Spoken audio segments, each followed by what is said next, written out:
ओम श्री परमात्मने नमः। श्री कृष्ण शरणम मम। आज हम करेंगे भागवत सप्ताह का 5वां दिन का दूसरा भाग।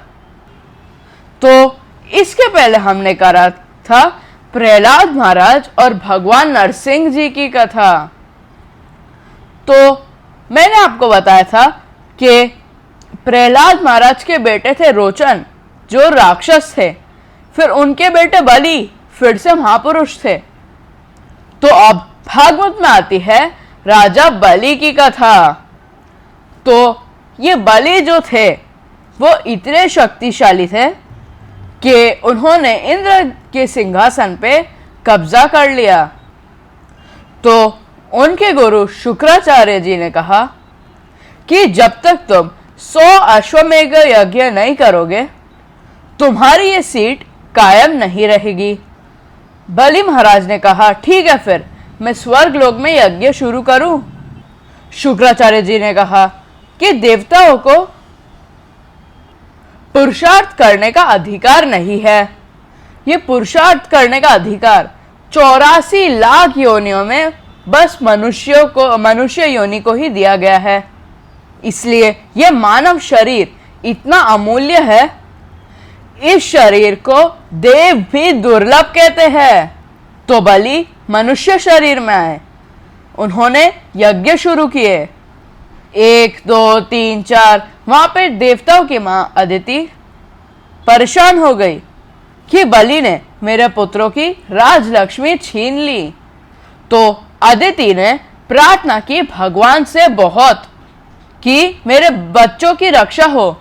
तो अदिति की प्रार्थना को सुनते हुए भगवान उसी के गर्भ से वामन के रूप में प्रकट हुए। बोलिए वामन भगवान की जय।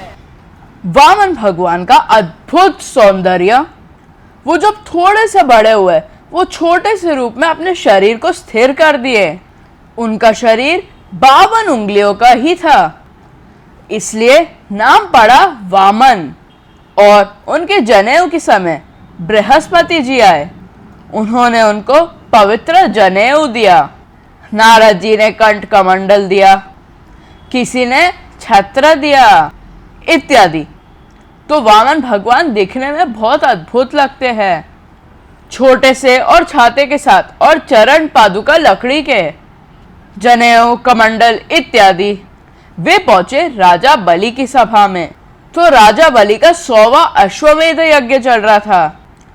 यदि यह पूरा हो गया तो उन्हें इंद्र का सिंहासन मिल जाएगा।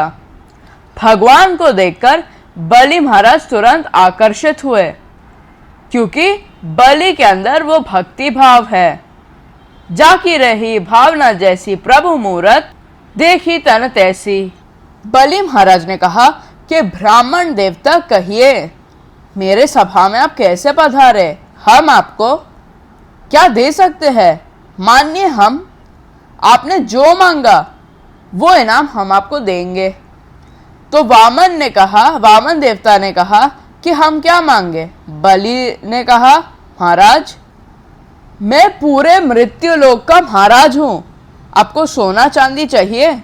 आपको अनाज इत्यादि गेहूं के खेत चाहिए? वस्त्र और आभूषण चाहिए? वामन ने कहा कि लोभ करना ठीक नहीं है, मुझे बस एक चीज चाहिए। वहां शुक्राचार्य जी सावधान हुए। उन्होंने कहा, शिष्य, गड़बड़ है। ये भगवान है और तुझे ठगने के लिए आए हैं, भिक्षुक बन के। बलि ने कहा, इतना बढ़िया उत्तर दिया कि ये भगवान है या नहीं ये तो पता नहीं, पर यदि है तो इससे बड़ा सौभाग्य क्या हो सकता है? सब इनसे मांगते हैं, ये मुझसे मांगना है। बाय चांस अगर इनने मुझे ठग भी लिया, सब कुछ छीन लिया, तो इससे बड़ा सौभाग्य क्या होगा? यानी भगवान को पाने के लिए अगर सिर भी देना पड़े। तो बलि ने सुना नहीं, और वामन भगवान ने कहा कि मुझे 3 पद की भूमि दे दो, ताकि मैं जो संध्या वंदन करता हूं दिन में 3 बार, बस उसके लिए स्थान मिल जाए। बलि ने कहा, महाराज, ये तो अशोभनीय है कि आप मुझ जैसे राजा के सामने 3 पद की भूमि मांगते हैं। वामन देवता ने कहा कि बस हम लोभ नहीं करना चाहते हैं, तुम संकल्प करो। तो संकल्प के लिए उन्होंने संकल्प के लिए जल हाथ में लिया और शुक्राचार्य जी ने कहा कि ये कोई गड़बड़ होने जा रही है। शुक्राचार्य जी ने कहा कि अब क्या किया जाए। उन्होंने सूक्ष्म शरीर धारण करके वो जल के कटोरे में प्रवेश कर लिया। अब जब बलि जल को प्रवाहित करने जा रहे हैं तो जल निकलता ही नहीं है वहां से।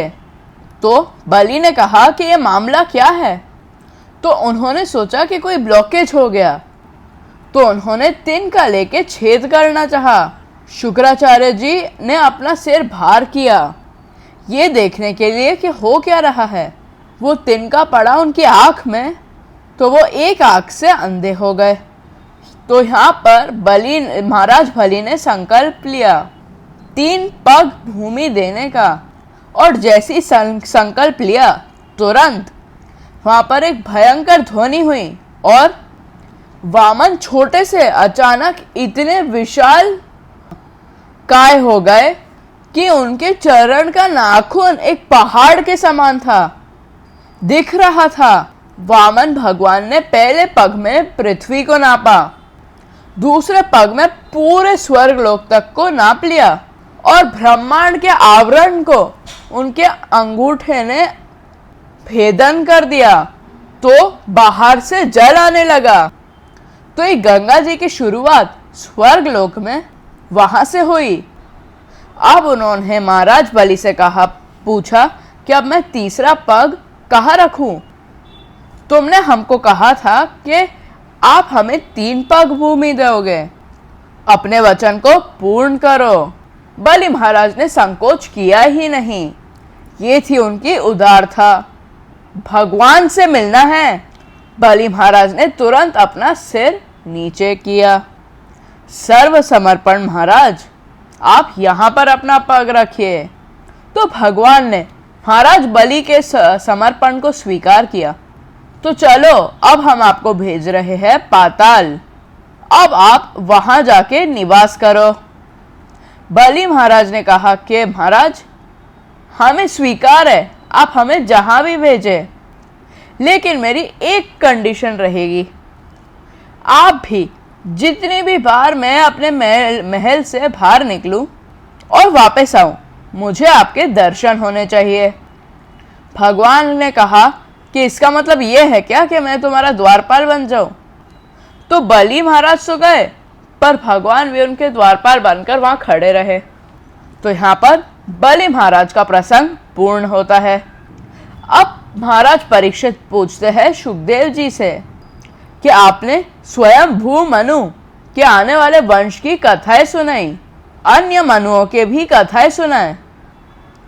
अब सुखदेव जी बताते हैं दूसरे मनु के बारे में। पहले तो स्वयंभू मनु होते हैं, दूसरे मनु का नाम था रोचन, तीसरे मनु का नाम था उत्तम, चौथे मनु का नाम था तमस, और उसी के समय गजेंद्र का उद्धार हुआ। अब मुझे वो सब कथाओं को सुनाने का समय नहीं है, क्योंकि हमें 7 दिन में हमें वो कथा पूरी करनी है, ये कथाएं पूरी करनी है। और उसी में समुद्र मंथन का प्रसंग भी आया। आज इस मनवंतर में जिसमें भागवत हो रही है, परीक्षित, ये 7वां वैवस्वत मनवंतर है। अब उस वैवस्वत मनवंतर के अंतर्गत वे राजाओं के वंशों की कथा सुनाते हैं, एक सूर्यवंश और एक चंद्रवंश। तो सूर्यवंश की कथा सुनो। सूर्य नारायण भगवान के 10 पुत्र हुए, उनमें से सबसे बड़े थे इक्ष्वाकु। उसी वंश में आगे आए अम्बरीश महाराज। अम्बरीश महाराज एक ऐसे महाभागवत थे कि राज्य तो करते थे, पर उनका चित्त इतना भगवान में एकाग्रित रहता था कि टांगों का उपयोग करते थे मंदिर जाकर दर्शन करने के लिए, नेत्रों का उपयोग करते थे भगवान को देखने के लिए, जिह्वा का उपयोग करते थे भगवान का नाम लेने के लिए, कानों से भगवान का कीर्तन सुनते थे, उनका यशोज्ञान सुनते थे और मन को उनके दिव्य स्वरूप में लगाते थे। यानी पांचों कर्म इंद्रिया और पांचों ज्ञान इंद्रिया को उन्होंने भगवान में लगा दिया था। तो वो अम्बरीश महाराज एक बार उपवास रखे, साल भर एकादशी का उपवास, और वो अंतिम एकादशी के उपवास का पालन कर रहे थे, निर्जला एकादशी। अब द्वादशी के दिन मुहूर्त से पहले उन्हें अपना एकादशी को तोड़ना था, व्रत को तोड़ना था। जब दुर्वासा जी महाराज वहां पर पहुंचे तो वे भोजन ग्रहण करने जा रहे थे कि दुर्वासा जी आ गए। तो अम्बरीश महाराज ने उनका स्वागत किया कि आइए महाराज, आपकी सेवा करे। दुर्वासा मुनि जानबूझ के अम्बरीश महाराज को संकट में डालने जा रहे थे। उन्होंने कहा, अवश्य मैं ग्रहण करूंगा भोजन, पहले मैं थोड़ा स्नान करके आ जाता हूं। अब वो गए स्नान करने के लिए, पर स्नान ही करते रह गए। यह मुहूर्त निकलता जा रहा था तो अम्बरीश महाराज ने कहा कि हमारे साल भर का व्रत बेकार हो जाएगा, हम क्या करें।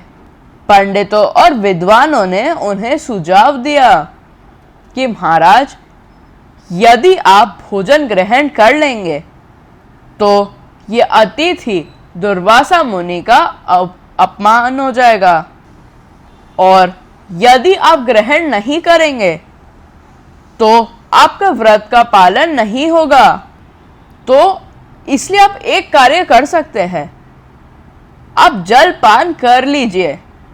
जलपान से आपका व्रत भी पूरा हो जाएगा और साथ ही साथ आपने भोजन ग्रहण नहीं करा तो अतिथि का भी अपमान नहीं होगा। तो जैसा कि विद्वानों ने कहा, उनका पालन करते हुए अम्बरीश महाराज ने थोड़ा सा जलपान कर लिया। तो अब वहां पर दुर्वासा मुनि को पता चल गया। अब दुर्वासा मुनि आए वापस, वे आग बबूला हो गए। अम्बरीश महाराज ने कहा कि आइए महाराज, आसन ग्रहण कीजिए, 56 भोग लाए जाए दुर्वासा मुनि की सेवा में।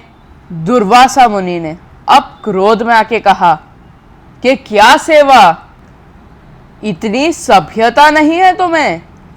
अतिथि के भोजन ग्रहण करने से पहले तुमने ग्रहण कर लिया।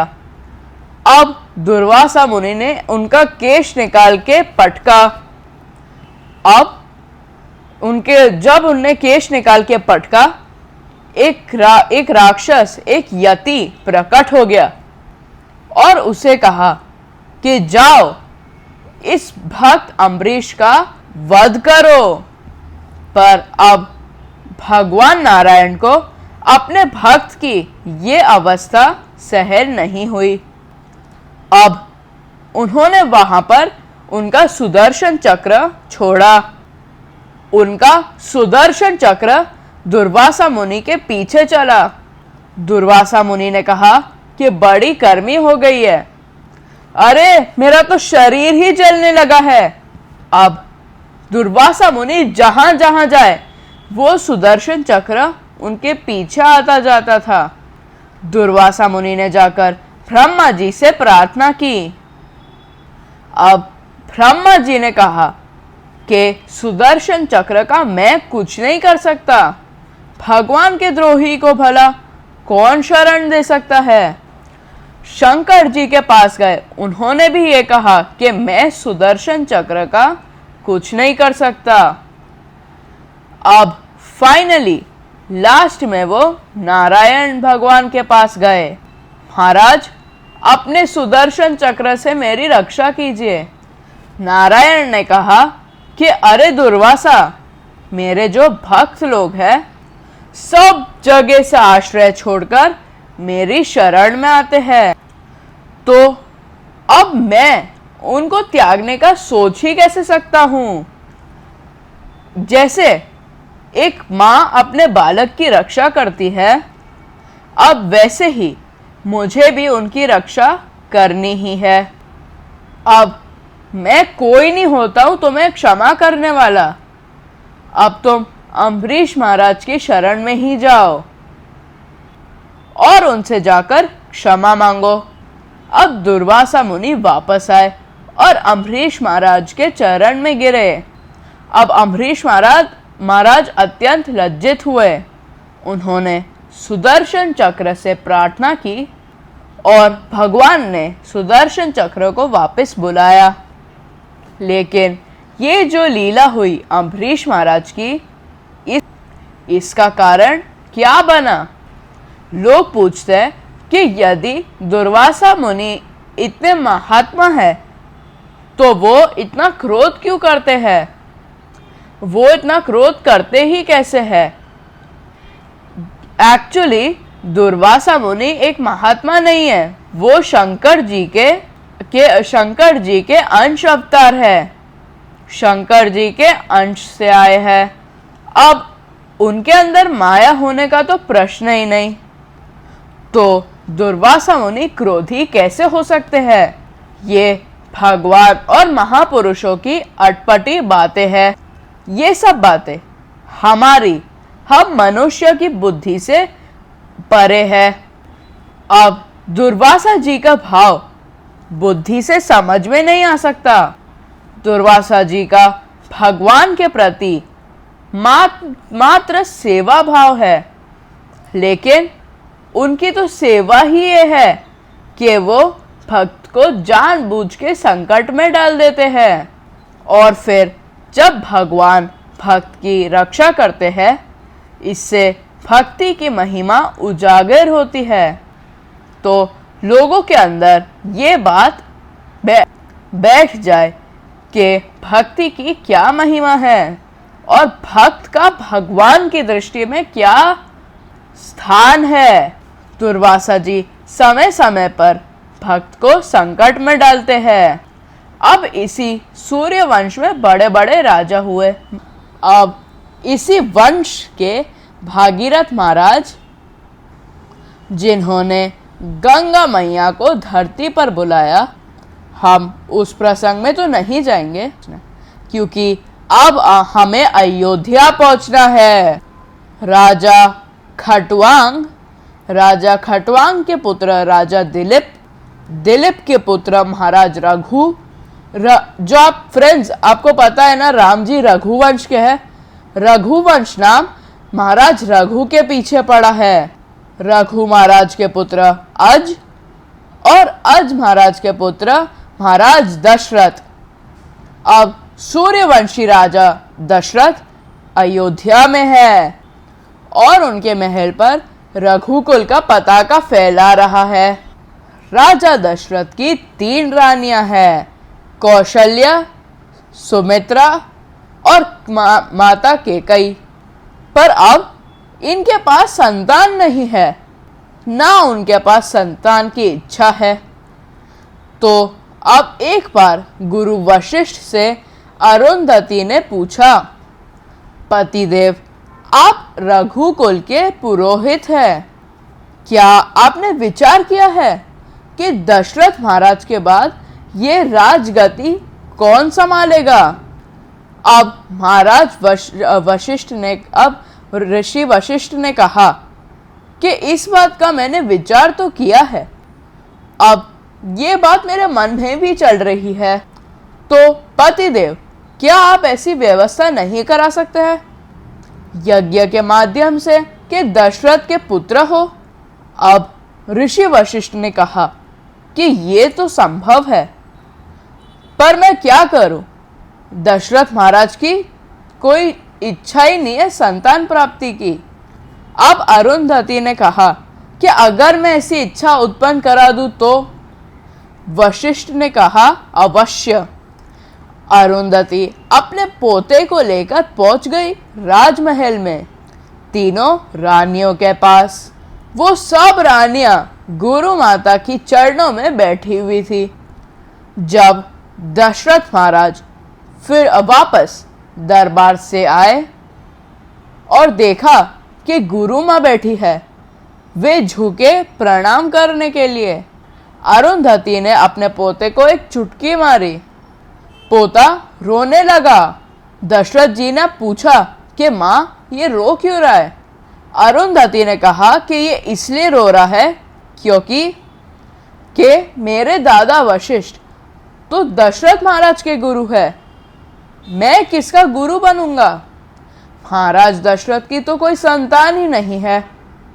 तो दशरथ महाराज को समझ में आया कि अरे ये तो कमी है, और फिर वे गए ऋषि वशिष्ठ के पास कि गुरुजी मुझे पुत्र की कामना है, तो आप कृपया पुत्र कामेष्टि यज्ञ की व्यवस्था करें। तो ऋषि वशिष्ठ ने पुत्र कामेष्टि यज्ञ की व्यवस्था की, और अब उन्होंने वहां श्रृंगी ऋषि को बुलाया क्योंकि वो ही पुत्र कामेष्टि यज्ञ कर सकते थे। अब जब वो यज्ञ संपन्न हुआ, 1 घंटा बजा और स्वयं यज्ञ भगवान प्रकट हुए प्रसाद लेकर, और कहा क्या अपनी रानियों के बीच में से बांट दो। वो प्रसाद को तीनों रानियों ने लिया। अब ये प्रसाद को ग्रहण करने के बाद तीनों रानियां गर्भवती हो गई। तो ऐसे करके एक एक मास बीतता गया। तो अब मधुमास चैत्र मास आ गया। बड़े बड़े जो ऋषि मुनि थे वो वनों में तपस्या कर रहे थे। उनको इस बात का ध्यान हुआ कि अब स्वयं भगवान इस मृत्यु लोक में अपना एक नया अवतार लेने जा रहे हैं। अब देखिए, कोई बड़ा आदमी आता है, अमेरिका का राष्ट्रपति भारत में आता है, कितने लोग लाइन लगा देते हैं उन्हें देखने के लिए। अब यहाँ तो अनंत ब्रह्मांड के राष्ट्रपति आने जा रहे हैं। तो अब जिस जिसको पता है वो सब सरयू नदी के तट पर पहुंचने लगे। देवी देवता भी एकत्रित होने लगे। एक एक दिन बीतता चला जा रहा था। तो ये शुक्ल पक्ष सरयू नदी में बाढ़ आती चली जाती है।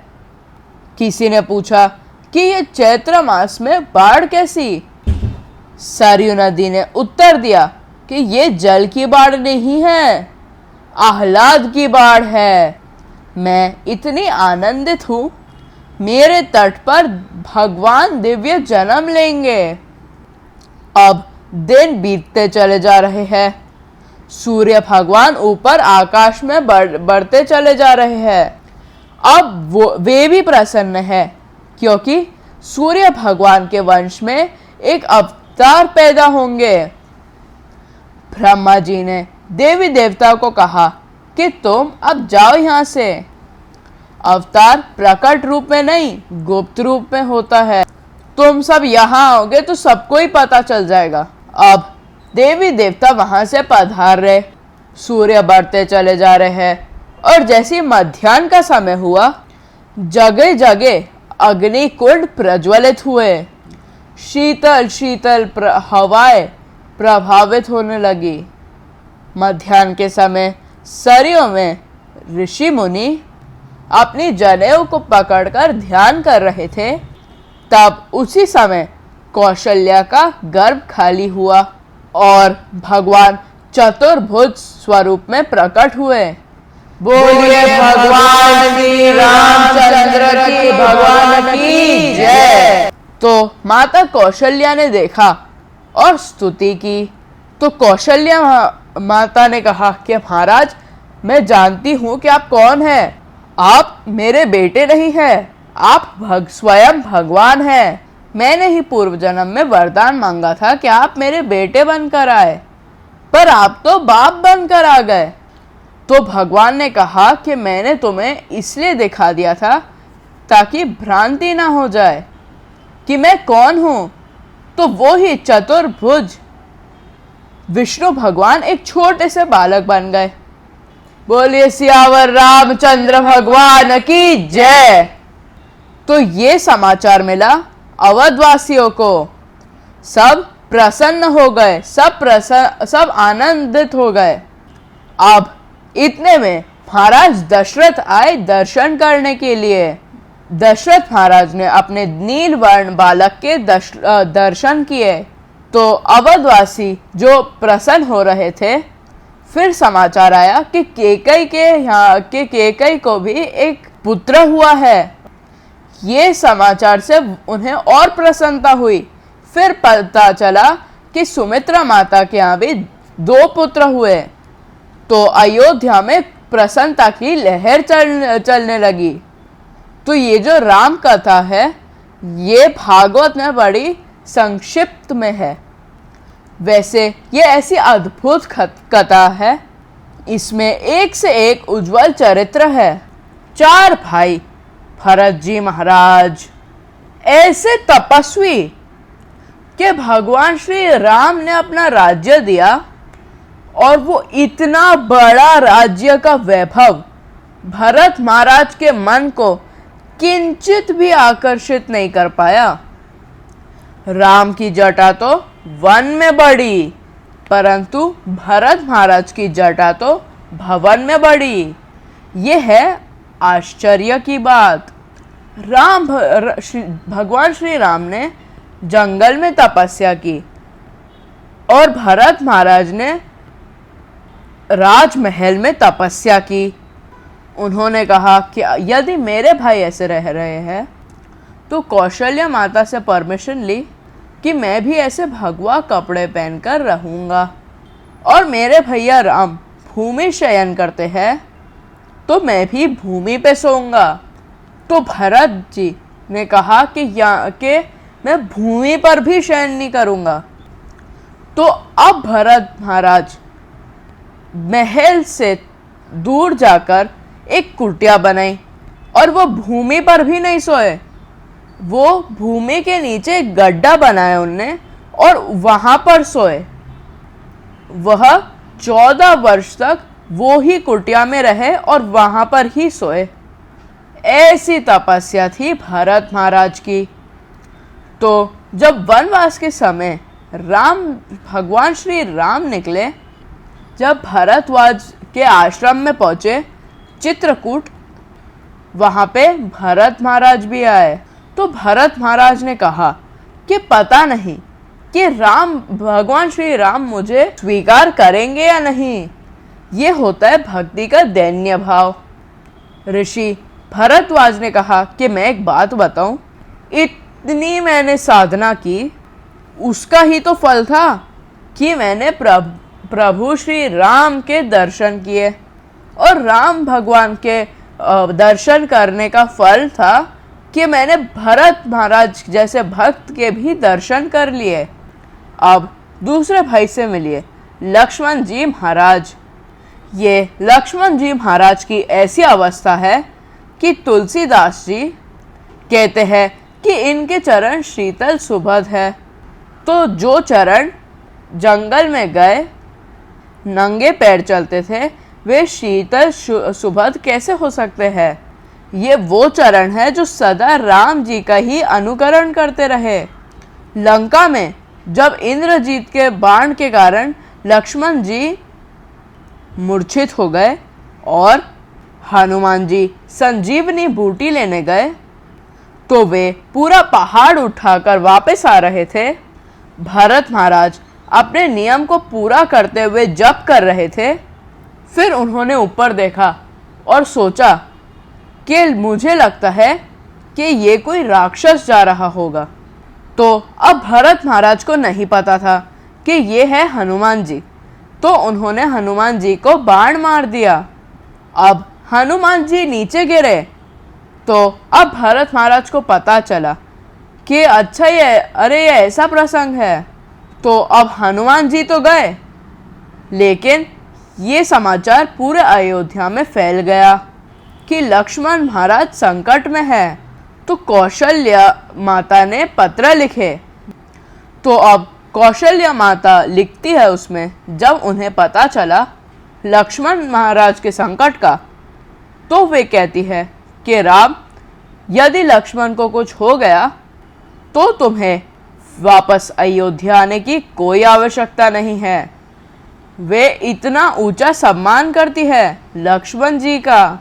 ऐसे ऐसे पात्र हुए हैं उस राम कथा में।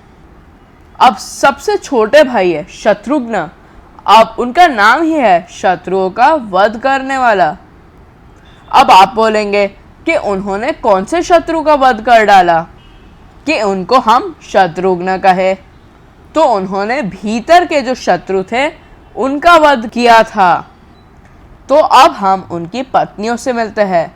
सीता मैया तो भगवान श्री राम के साथ गई थी, वो तो माता जगदम्बा ही है। दूसरी ओर उर्मिला है लक्ष्मण जी की पत्नी। तो ये उर्मिला, तुलसीदास जी ने कुछ खास वर्णन नहीं किया उर्मिला जी का, क्योंकि उन्होंने कहा कि मेरे पास शब्द ही नहीं है, तो मैं उनका वर्णन कैसे करूं। जब भगवान श्री राम वन में जाने वाले थे तो उन्होंने परमिशन ली कौशल्या माता से। लक्ष्मण जी भी उस समय आ गए। लक्ष्मण जी हट करने लग गए कि हम भी आपके साथ चलेंगे।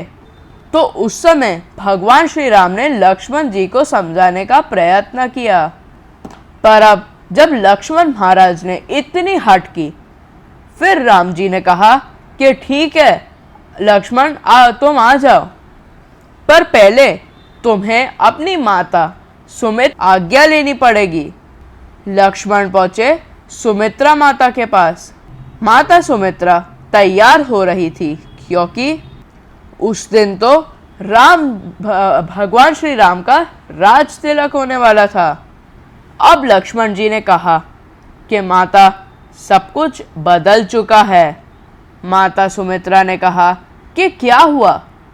तब लक्ष्मण जी ने कहा कि भरत महाराज को राज्य मिलेगा और भगवान श्री राम को वन में जाना है। तो माता सुमित्रा ने कहा कि तुम यहाँ क्या करने आए हो? लक्ष्मण जी ने कहा कि मैं आपकी परमिशन लेने आया हूँ कि मैं भी भगवान श्री राम के साथ जाऊं। माता सुमित्रा ने ऐसा वाक्य कहा, देखो बेटा, तुम्हारे असली पिता भगवान श्री राम है और तुम्हारी माता सीता माता है। यदि वो वन में गए तो तुम्हें यहाँ रहने का कोई मतलब नहीं है। वहाँ से लक्ष्मण जी गए अपनी पत्नी उर्मिला के पास। अब यहाँ पर तुलसीदास जी ने नहीं बताया कि यहाँ पर हुआ क्या, पर जब वे पहुंचे उर्मिला जी के पास, तब उर्मिला जी चित्रकला में निपुण थी और चित्रकारी कर रही थी। वो भगवान श्री राम के राज तिलक का चित्र बना रही थी। जैसे ही लक्ष्मण जी ने अंदर प्रवेश किया, वैसे ही रंग की कटोरी गिर गई। लक्ष्मण जी ने कहा अपनी पत्नी से कि क्या हुआ? उर्मिला जी ने कहा कि सब बिगड़ गया है। लक्ष्मण जी ने कहा कि यहाँ भी सब बिगड़ गया है। अब लक्ष्मण जी ने पूछा नहीं उर्मिला जी से कि मैं जाने वाला हूँ, पर वो अपने पति के भाव को समझ गई। माता सुमित्रा ने प्रतिज्ञा दिलवाई लक्ष्मण जी को कि तुम करोगे क्या? सदा भगवान श्री राम की सेवा करोगे। तो सुमित्रा माता ने कहा कि रात्रि में कैसे सेवा करोगे? हाँ, लक्ष्मण महाराज ने कहा कि हम रात्रि में सोएंगे ही नहीं। तो लक्ष्मण जी 14 वर्ष तक नहीं सोए। उन्होंने निद्रा को त्याग दिया। परंतु इससे भी बड़े आश्चर्य की बात यह है कि उर्मिला ने सोचा कि भगवान की सेवा में है हमारे पति, अगर सोएंगे ही नहीं तो हम भी 14 वर्ष तक लेटेंगे ही नहीं। तो अब 14 वर्ष तक उर्मिला जी खड़ी ही रही। एवं 14 वर्ष के बाद जब तीनों वापस पहुंचे तो लक्ष्मण जी ने कहा कि अरे, मेरी पत्नी की तो टांगे सूजी भी है। ये दृश्य देखकर उनकी आंखों में अश्रु आ गए कि अब उनका वर्णन ही क्या किया जाए। किंतु भागवत में वो मात्र 1.5 अध्याय का ही है। तो इसलिए हम डिटेल में नहीं गए केवट के बारे में, शबरी के बारे में, इत्यादि इत्यादि इत्यादि। 1.5 अध्याय में रामलीला सुखदेव जी ने परीक्षित महाराज को सुना ली है। ये भागवत के 9वें स्कंद में है। फिर उन्होंने श्री कृष्ण लीला के बारे में 2 श्लोक सुना दिए और चुप हो गए। तो जब वो चुप हो गए तब अब परीक्षित महाराज भी चुप। लास्ट में अब परीक्षित महाराज ने कहा कि महाराज बताइए और आगे बताइए। मैं कृष्ण लीला 2 श्लोक में नहीं सुनूंगा, आपको पूरा डिटेल में बताना पड़ेगा।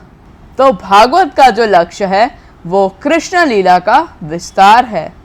तो 10वां स्कंद भागवत का हृदय माना जाता है। सुखदेव जी अब वर्णन करते हैं। ये एक प्रसंग ऐसा हुआ था कि राम जन्म के समय सूर्य जब ऊपर उठे थे तो फिर उठे ही रह गए। तो अब सूर्य जब ऊपर है तब चंद्रमा दर्शन कैसे करे भगवान के। अब चंद्रमा रोने ही लग गए कि आप हटो तो सही, मुझे भी भगवान श्री राम के दर्शन करने हैं, मेरा नंबर कब आएगा।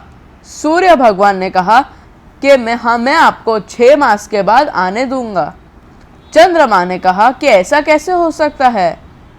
फिर सूर्य भगवान ने कहा कि ठीक है, मैं तुम्हें एक स्पेशल वरदान देता हूँ कि अगला अवतार तुम्हारे वंश में होगा, चंद्रवंश में।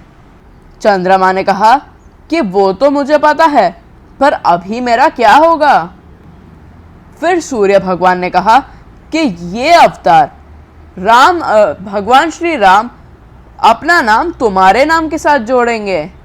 बोले सियावर रामचंद्र की जय। तो अब हम वो चंद्रवंश में आ रहे हैं। ये मथुरा में उग्रसेन राजा थे।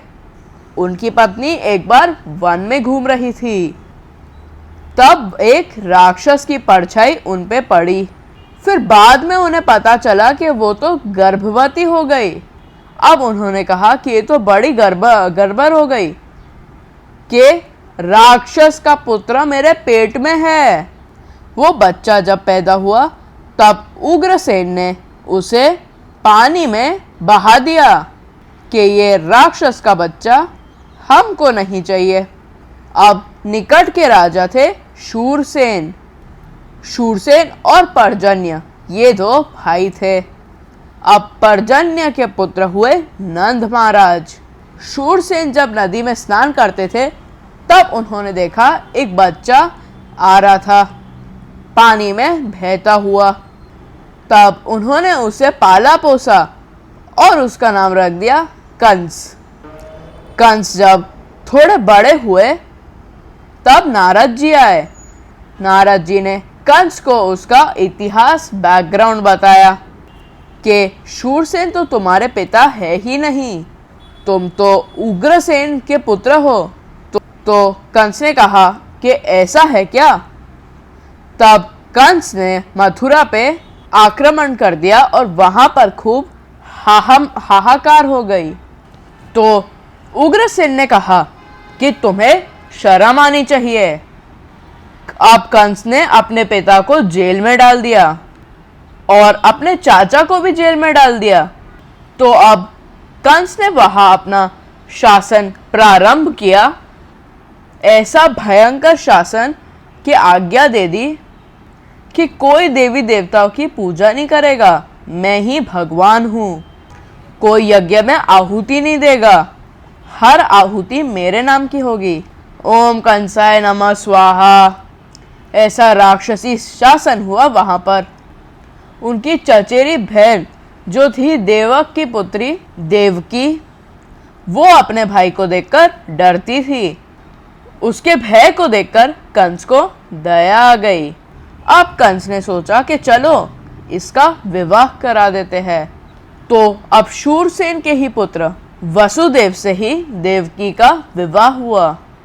विवाह के पश्चात कंस अपनी बहन में इतना आसक्त था कि उसने बोला कि मैं तुम्हें ससुराल छोड़ के आता हूँ।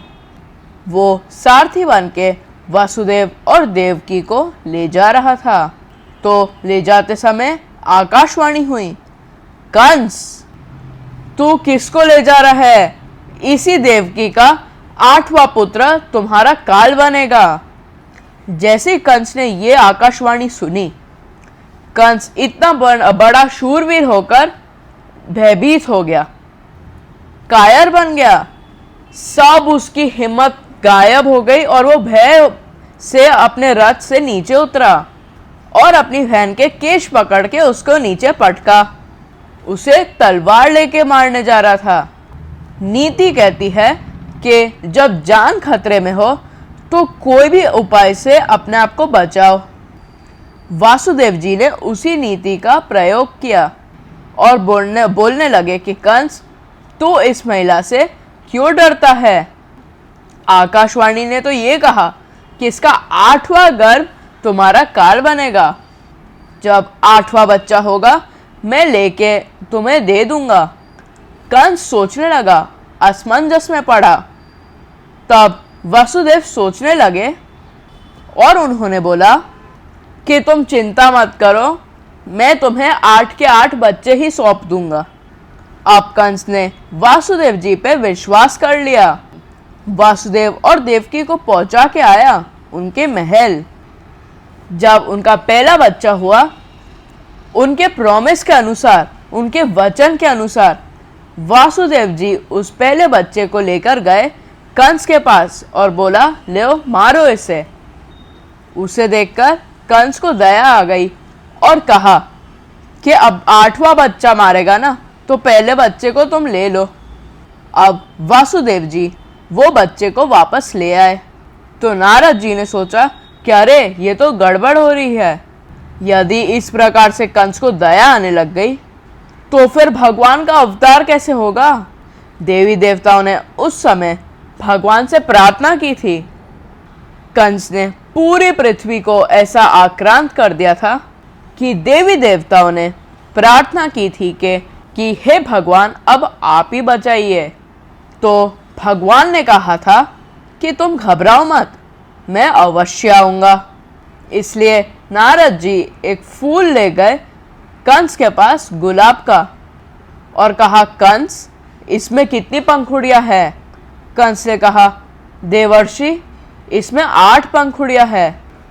8वीं पंखुड़ी कौन सी है?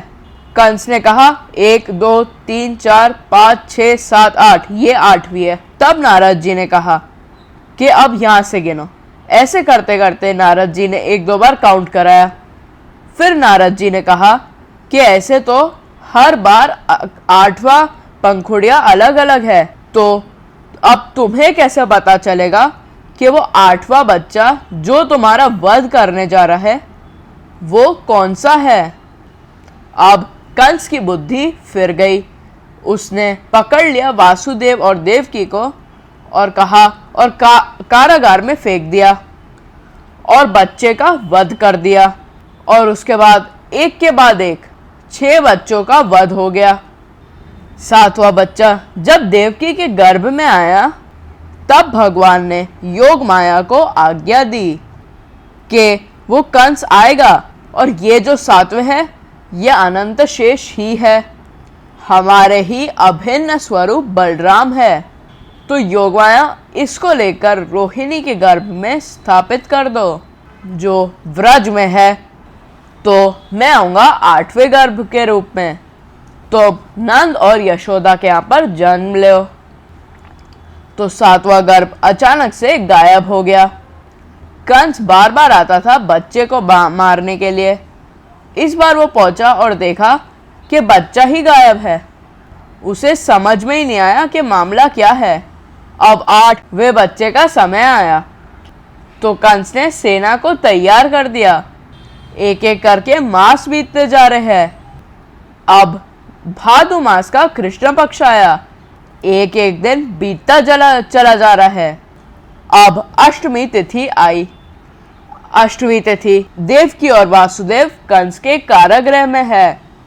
तो देवकी के पेट में एक बच्चा है।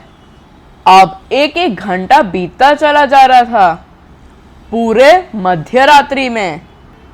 अचानक फिर से वही स्थिति हुई। मंद मंद हवाएं चल रही है, अग्नि ज्वालाएं प्रज्वलित हो रही है। जानकार ब्राह्मण लोग गायत्री का जप कर रहे हैं और उसी प्रकार से वो गर्भ खाली हुआ। भगवान चतुर्भुज विष्णु के रूप में प्रकट हुए। देवकी जी भी समझ गए कौशल्या के समान कि ये क्या हो गया। देवकी माता ने स्तुति की, भगवान मैं जान गई हूँ कि आप कौन हैं। वो श्री विष्णु जो संसार में सर्वत्र व्याप्त है, वो आप स्वयं हैं। वासुदेव जी ने भी स्तुति की। जैसे माता कौशल्या ने कहा था, वैसे ही माता देवकी कह रही है, भगवान इस रूप को छिपाइए। अगर आप यही रूप में रहे तो मैं कैसे सोचूंगी कि आप मेरे बच्चे हैं। जब भी मैं आपको देखूंगी तब मैं विष्णु सहस्त्र नाम शुरू कर दूंगी। तो भगवान ने कहा कि घबराओ मत, हम लीला करने जा रहे हैं। भगवान ने कहा कि जब हम लीला करते हैं तब हम योग माया का पर्दा डाल देते हैं और माँ के ऊपर भी डाल देते हैं, ताकि माँ भूल जाए कि उनने क्या देखा था। यदि याद रहेगा तो माँ की ममता की भावना कैसे आएगी। इसलिए माँ भी भूल जाती है और यही सोचती है कि ये तो मेरा बेटा है। और फिर भगवान अपने ऊपर भी पर्दा डाल देते हैं और वो भूल जाते हैं कि मैं भी भगवान हूँ। मतलब वो एक्टिंग ही करते रहते हैं। तो योग माया के कारण भगवान अपने भगवत्ता को भुला देते हैं, ताकि भक्ति रस मिले, प्रेम रस मिले। अब भगवान ने कहा कि देखो, अब मैं एक छोटा सा बालक बनने जा रहा हूँ। तो भगवान ने कहा कि थोड़ी देर में मैं बालक के रूप में आऊँगा और यहाँ के सारे सिपाही निद्रा के रूप में चले जाएंगे। कारागृह के सब द्वार खुल जाएंगे और आप मुझे वृंदावन में नंद बाबा के यहाँ छोड़ आओ। वहाँ पर तुम्हें एक नन्ही सी लड़की मिलेगी और उसको उठाकर तुम यहाँ ले आना। तो ऐसा ही हुआ। वो भगवान नन्हे से बाल गोपाल बन गए। बोले श्री कृष्ण चंद्र भगवान की जय। उसी समय योग माया ने यशोदा जी के यहाँ जन्म लिया। तो यहाँ पर द्वार खुले और द्वारपाल मूर्छित थे। वासुदेव जी श्री कृष्ण को टोकरी में रखकर चले गए। आंधी चल रही थी और वासुदेव जी यमुना के तट पर पहुंचे। तो अब यमुना पार जाना है, मथुरा से गोकुल। अब वो अंदर प्रवेश करने लगे यमुना जी के। यमुना जी के दो स्वरूप है, मृत्युलोक में नदी के रूप में और गौलोक में उनकी परिकर के रूप में। यमुना जी ने कहा कि अरे मेरे स्वामी इतने निकट, मुझे उनके चरण स्पर्श अवश्य करने चाहिए। अब वो बढ़ती गई और अपनी लहरों को बढ़ाती चली जा रही थी। वासुदेव जी टोकरे को ऊपर करे जा रहे हैं, लेकिन श्री कृष्ण बाल स्वरूप में समझ गए कि हो क्या रहा है। भक्त वत्सल भगवान, तो उन्होंने अपने नन्हे से चरण टोकरी के बाहर कर दिए। एक लहर आई और यमुना जी ने श्री कृष्ण के चरणों का स्पर्श कर दिया और फिर नीचे होने लगी। वासुदेव जी जब पहुंचे तब यशोदा माता मैया मूर्छित थी और बगल में एक लड़की थी। वासुदेव जी ने श्री कृष्ण को यशोदा मैया के पास रखा और वो कन्या को अपने साथ ले आए कारागृह में। और वो द्वार फिर से बंद हो गए और सब द्वारपाल फिर से ठीक हो गए। और द्वारपाल ने देखा कि 8वां बच्चा तो पैदा हो गया। महाराज कंस को ये समाचार मिला कि 8वां बच्चा आ गया है। वो गुस्से में शस्त्रों के साथ कारागृह में आया। ये है मेरा काल, लेकिन ये तो एक कन्या है। आकाशवाणी में तो कहा था कि 8वां एक पुत्र है। ये तो बहुत बड़ा धोखा हुआ मेरे साथ। कंस ने उस कन्या को पकड़कर ऊपर उठाया और कहा कि मैं इसे मार दूंगा। और वो कन्या उसके हाथ से छूट गई और 10 भुजा की दुर्गा रूप में वो सामने आ गई। तो जगत जननी जगदम्बा योग माया ने कहा, कंस तू मुझे क्या मारेगा? तुझे मारने वाला लड़का तो पैदा हो गया है और अभी व्रज में है। ये कहकर दुर्गा जी वहां से गायब हो गई। और भागवत कहती है कि कंस जैसे राक्षस ने पश्चाताप किया। वो अपनी बहन और बहनोई के चरणों में गिर गया। मुझे क्षमा कर दो, एक राक्षस के समान मैंने छोटे बच्चों का वध कर दिया है। ये कहकर उन्हें रिहा कर दिया कारागृह से और कंस अपने महल पहुंचा। किंतु महल में जो उनके सब साथी थे सारे असुर। इसलिए हमारे बड़े जन कहते हैं ना, अच्छी संगत रखो। अब कंस की वो संगत थी। अब ये सब राक्षसों ने कंस को बहकाया कि अरे ये विष्णु पर बिल्कुल विश्वास मत करना। अब कंस की बुद्धि फिर से पलट गई। उसने फिर से पकड़कर अपनी बहन और बहनोई को कारागृह में डाल दिया। अब ये बात तो मथुरा की हुई। अब सुखदेव जी हमको लेके चलते हैं गोकुल।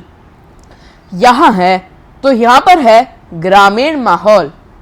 ब्रजवासी जो गांव के लोग हैं, सिंपल लोग हैं, सिंपल रहते हैं, सिंपल लिविंग, हाई थिंकिंग। और इनके राजा थे नंद बाबा और नंद बाबा की पत्नी यशोदा। आयु में नंद और यशोदा बड़े हो चुके हैं, परंतु उनका कोई बच्चा नहीं था। स्वभाव से अत्यंत उदार और अच्छे यशोदा और नंद, कुछ ब्राह्मण लोग उनके घर में पहुंचे।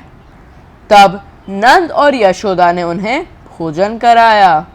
ब्राह्मण लोग अत्यंत प्रसन्न हुए और जाते आशीर्वाद दे गए। चिरंजीवी भव, पुत्रनाथ भव, पुत्रवती भव। तो अब नंद महाराज ने कहा कि महाराज, आपने जो आशीर्वाद दिया, हमारे तो कोई संतान है ही नहीं। ब्राह्मणों ने कहा कि हमने जो वचन दिया है ये निश्चित पूरा होगा, आपकी संतान होगी। नंद महाराज ने कहा कि महाराज, आपने तो बोल दिया कि पुत्रवान भव, बाय चांस यदि लड़की हो गई तो क्या होगा? ब्राह्मणों ने कहा कि हम ऐसे वैसे ब्राह्मण नहीं हैं। अगर लड़की हो गई तो हम उसे लड़के के रूप में बदल देंगे। अब पता चला कि यशोदा के पेट में एक बच्चा है। तो अब ब्रजवासी खुशी मना रहे हैं। एक एक मास बीतता चला जा रहा है। ये भादो मास आया है, कृष्ण पक्ष की एक एक तिथि बीतती जा रही है। अष्टमी तिथि आ गई है। तो ब्रजवासी एकत्रित है। आज हम नंद के संतान के दर्शन करेंगे, लेकिन बच्चा तो पैदा ही नहीं हो रहा है। फिर ब्रजवासी ने कहा कि नंद महाराज, बच्चा तो आ ही नहीं रहा है, हम अब थक के घर जा रहे हैं, कुछ होगा तो सूचना देना। नंद महाराज ने कहा कि तुम लोग जाओ, मैं तुम लोगों को ये समाचार देने की व्यवस्था कर लूँगा। अब 9 बजे नंद बाबा को भी थकावट हो गई। उनकी बहनें नंदा और सुनंदा भी वहाँ पर उपस्थित थी। नंद बाबा ने कहा कि अरे नंदा सुनंदा, ये बच्चा तो पैदा ही नहीं हो रहा है, मैं विश्राम करने जा रहा हूँ, यदि कुछ होगा तो तुम मुझे बता देना। थोड़ा और समय हो गया, फिर नंदा और सुनंदा भी सोने चली गई। लास्ट में यशोदा मैया अकेली रह गई। तो जैसे ही वहाँ से वसुदेव जी निकले बच्चे को लेकर, यहाँ पर यशोदा मैया के यहाँ योगमाया प्रकट हो गई और जन्म से ही यशोदा मैया मूर्छित हो गई। तो जब वसुदेव आए तब सब ब्रजवासी सोए हुए थे। भगवान की लीला है ये, श्री कृष्ण की लीला। वे बाल गोपाल को वहां छोड़ दिए और योगमाया को ले आए। पश्चात श्री कृष्ण ने कहा कि ये क्या हो रहा है, अभी मैं आया हूं और सब सो रहे हैं। तो उन्होंने कहा कि थोड़ा हल्ला मचाना चाहिए। तो वो रोए और चिल्लाए तो यशोदा मैया की नींद खुली और देखा कि एक नील वर्ण बालक उनके पास सोया था। तो अब यशोदा मैया कैसे सोचे कि ये मेरा बालक नहीं है। यशोदा मैया यही सोचती है कि ये तो मेरे पेट से पैदा हुआ है। तो वो चिल्लाई और नंदा सुनंदा बाहर भागी चली आई। उन्होंने समाचार पहुंचाया नंद बाबा को, तो वो भी भागे चले आए। तो वहां पर उत्तर प्रदेश में ऐसी प्रथा आज भी है मुंह दिखाई की कि बच्चे के मुख के दर्शन कराओ। नंद महाराज ने कहा कि यशोदा अपने लाला के दर्शन तो करा दे। यशोदा ने कहा कि मुख दिखाई का क्या दोगे। नंद महाराज ने कहा कि ये तो उसके मुख पर डिपेंड करेगा। तब यशोदा ने जब मुख दिखाया तब नंद महाराज ने कहा कि मैं हमारे ये पुत्र पर अपना तन मन प्राण सब समर्पित करता हूँ। तो अब पूरे ब्रज में ये खबर फैल गई कि नंद महाराज को एक बच्चा हुआ है। देखिए कैसा सौभाग्य है नंद महाराज और यशोदा मैया का। पूरे ब्रह्मांड के जो स्वामी हैं, जिनकी पूजा तो देवी देवता भी करते हैं, वो उनके बच्चे के रूप में आए। वे भगवान उनको मैया और बाबा कहेंगे। ये देखकर तो नारद जी आश्चर्य में पड़ गए कि ये क्या लीला है कि यशोदा कितनी भाग्यशाली है। उसने कितने जन्मों तक तपस्या और अच्छे कर्म करे होंगे।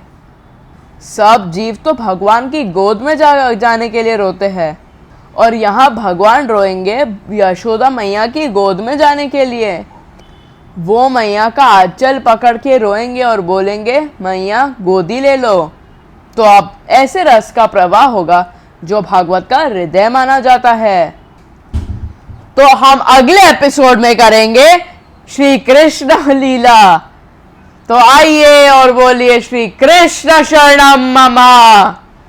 श्री कृष्ण शरणम मम। आज आपने मेरे ज्येष्ठ से भागवत सप्ताह का 5वां दिन सुना, जिसमें महाराज अम्बरीश की कथा थी, प्रहलाद महाराज की कथा थी और मेरे प्यारे प्यारे छोटे छोटे कृष्ण का जन्म हुआ। बोलो कृष्णचंद्र भगवान की जय। अब कृष्ण जन्म हो गया। अब कृष्ण भगवान पहुंच गए यशोदा मैया के पास। गोकुल में हो रहा है नंद उत्सव और नंद बाबा खूब दान कर रहे हैं। अब अगले भाग में मेरे ज्येष्ठ आपको बताएंगे, ये मेरे ज्येष्ठ बताएंगे मेरे छोटे से लाला की कृष्ण की सुंदर सुंदर कथाएं। उनकी सारी लीलाएं होगी आज 6ठे दिन में। आप मेरे ज्येष्ठ की भागवतम सुनना कभी बंद मत करना। मेरी ज्येष्ठ की भागवतम सुनिए और सब्सक्राइब कीजिए और बोलिए श्री कृष्ण शरणम।